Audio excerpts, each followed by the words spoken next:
আকিকাতে পশুর মাংস বিলি করলে কি আকিকার সুন্নত আদায় হবে? আকিকাতে পশুর মাংস বিলি করলে কি আকিকার সুন্নত আদায় হবে? আকিকার পশুর গোশত কোরবানির পশুর গোশতের মতো, এটা আপনি গরিব দুঃখীকে বিলি করে দিতে পারেন, তাতেও আকিকা হয়ে যাবে। আবার নিজেরা খেতে পারেন, কিছু খেলেন, কিছু দান করলেন, কিছু আত্মীয় স্বজন দিলেন, সেটা আরো ভালো, এটাও করা যাবে, কোনো অসুবিধা নাই। তো আকিকা 7 দিনের দিন করতে না পারলে কি ঠিক 14 বা 21তম দিনে করতে হবে, নাকি 14 বা 21তম দিনের মধ্যে করলে হবে? কোনটা সুন্নাত? সুন্নাত হলো আকিকা 7ম দিনে করা, 7 দিন পরে না।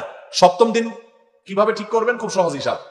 যেই বারে শিশু জন্ম হবে পরবর্তী সপ্তাহের আগের বারটা, ধরেন শুক্রবারে সন্তান জন্ম হয়েছে, তাহলে পরবর্তী সপ্তাহে শুক্রবারের আগের বারটা কি? বৃহস্পতিবার। বৃহস্পতিবারে কোরবানি আকিকা করবে।